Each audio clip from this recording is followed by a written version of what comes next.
आज अखेर तो दिवस आलाच. या दिवसाची खूप दिवस झालं मी आतुरतेनं वाट बघत होते. सकाळ सकाळी मस्त बागेत फेरफटका मारताना आपल्या देशी केळीची आज केळी पिकलेली आहेत. मी तुमच्यासोबत कित्येकदा तरी तो व्हिडिओ शेअर केलाय बघा, की कधी पिकणार म्हणून. आणि आज सकाळ सकाळी उठल्यानंतर बघते तर काय, आपल्या केळीची केळी पिकली होती.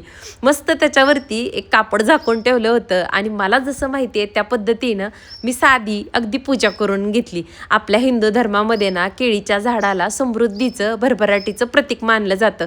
त्याचबरोबर लक्ष्मी आणि विष्णूशी सुद्धा या केळीच्या झाडाचा संबंध जोडला जातो. आता तुम्हाला याच्याबद्दल आणखीन काय माहिती असेल तर मला नक्कीच कमेंट करून सांगा.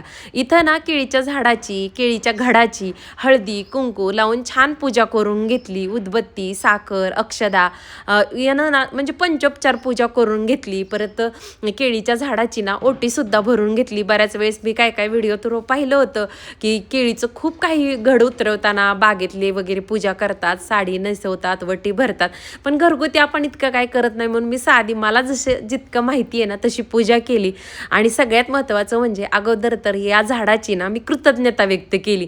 प्रत्येक गोष्टीची ना आपण कृतज्ञता जितकी व्यक्त करू ना तितक्या आपल्याकडं मला वाटतं की गोष्टी जास्त आकर्षित होतात.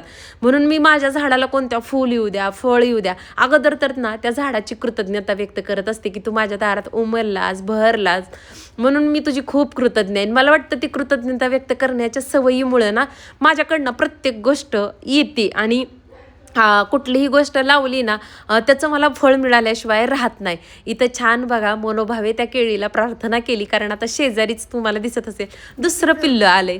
आणि आता ह्या केळीची देशी ऑर्गॅनिक केळी खायला मिळणार, याच्यासारखा तर आनंद काहीच नाही. आणि त्यात दुसरं म्हणजे हे केळीचं रोप आपण स्वतः आणलेलं असावं, लावलेलं असावं.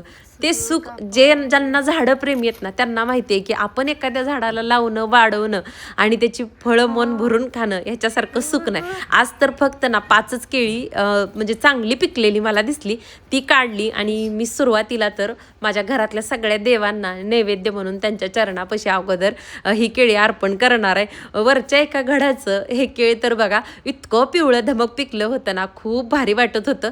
कृष्णा आणि मीच घरी होतो, आम्ही दोघींनी मिळून मस्त 5 केळी काढली. अगोदर तर स्वामींना त्या केळीचा नैवेद्य दाखवून घेतला. खरं तर त्यांच्या कृपा आशीर्वादामुळेच मी जे काही करते ना त्याच्यामध्ये मला यश मिळतं किंवा मला त्याचं फळ मिळतं. म्हणून पहिलं फळ हे माझ्या स्वामींना.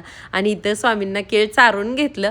त्यानंतर मंदिरातले जे देव आहेत ना त्यांना सुद्धा केळी अर्पण केल्या. आणि त्यानंतर दुपारी मोठी लेक जेव्हा आली ना मग आम्ही छान तिघींनी मिळून केळी खाल्ल्या. आणि बाकीचं काही मी आज स्वयंपाकाचं शूट केलं नव्हतं. हॉलची थोडी आवरावर करायची होती. बऱ्याच त्यांच्या कमेंट आलत्या की या सोफ्याला तुझ्या ना स्टोरेज आहे का म्हणून. तर हो, खाली जे तुम्हाला बॉक्स दिसतात आहे ना ते स्टोरेजचेच आहेत. त्याच्यात मी घरातील एक्स्ट्रा पडदे, एक्स्ट्रा बेडशीट्स किंवा डेकोरेशनचं काही जे रेग्युलर मला लागतं ना आपल्याला सणासमारंभाला, की आपण वरती पोटमाळ्यावर ठेवलं तर काढू शकत नाही, अशा बेसिक ज्या डेकोरेशनच्या गोष्टी आहेत ना तर या सोफ्याच्या स्टोरेजमध्ये मी ठेवते. आणि खूप दिवस झालं खरं सांगायचं तर हे पुसलं नव्हतं. आणि हा आहे बेडशीटचा ड्रॉवर, तर त्यातले सगळे बेडशीट्स काढले.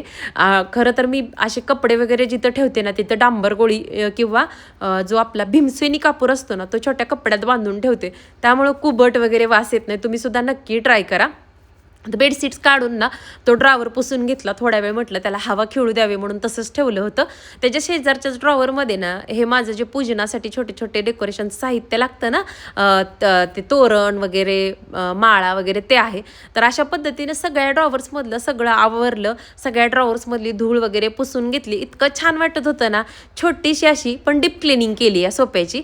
त्यानंतर मात्र ना आज रोजमेरी ऑइल बनवलं होतं केसासाठी. आणि हे कसं बनवलं याची जी रेसिपी आहे ना शॉर्ट व्हिडिओमध्ये मी अपलोड करणार आहे 3:45 तर केस वाढीसाठी आणि केस मऊ, सिल्की, शायनी होण्यासाठी ना खूप गुणकारी हेअर ऑइल आहे. बरेच जण म्हणतात तुझ्या केसासंदर्भात तू कशी काळजी घेते ते सांग. तर मी एकाच व्हिडिओमध्ये न सांगता तुमच्यासोबत ना छोट्या छोट्या व्हिडिओच्या माध्यमातून ना छोट्या छोट्या गोष्टी आहे ना शेअर करेन, त्यामुळे तुम्ही व्हिडिओ बघत राहा.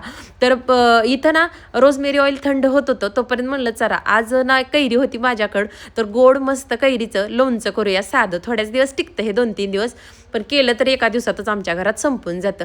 कैरीचे नाही तर छोटे छोटे कट करून घेतले होते आणि थोडासा गुळ खिसून घेतला होता, कोथिंबीर घेतली होती. तुम्ही नक्की ट्राय करा, इतकं छान लागतं ना हे लोणचं. आणि कैरीचं सीझन आहे ना तोपर्यंतच खायला भेटतं. पॅनमध्ये 1 चमचा तेल गरम करायला ठेवलं, जिरं मोहरी टाकली आणि ठेचलेल्या देशी लसणाच्या 4 ते 5 इथं पाकळ्या टाकून घेतल्या होत्या.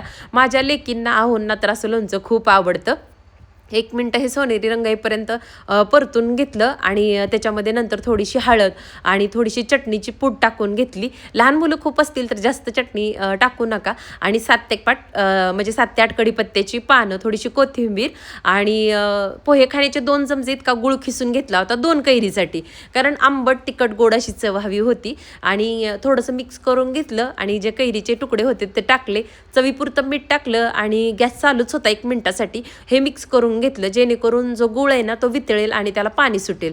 आणि गुळाला पाणी सुटलं की शेंगादाण्याची मी टरफलं काढून घेतली होती 1 मूठ आणि मिक्सरला ना ओबडधोबड शेंगादाण्याचा कूट करून घेतलाय.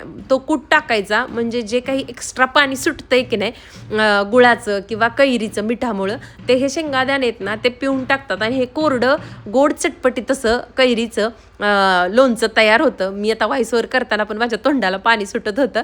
आणि इथं शेंगादाण्याचं कूट टाकून हे मिक्स करून घेतलं आणि गॅस बंद करून टाकला. एकदम मस्त होतं. तुम्ही नक्की रेसिपी ट्राय करा किंवा तुम्ही कशी करता ते कमेंट करून मला नक्की सांगा. तोपर्यंत बघा इथं रोजमेरीचं माझं हेअर ऑइल आहे ना ते थंड पण झालं होतं. जेवण वगैरे आमचं सगळ्यांचं झालं. इकडं आहोंची मॅच बघायचं चाललं होतं आणि माझं इथं हेड मसाज करायचं चाललं होतं. तर माझे केस एवढे लांब सडक किंवा दाट असण्याचं कारण म्हणजे ना मी केसांच्या मुळाला ना आठवड्यातून 3 वेळा म्हणजे अगदी केसाच्या मुळापासून शेंडापर्यंत खूप पचपच असं हेअर ऑइल करते आणि हेड मसाजवरती माझा खूप भर असतो.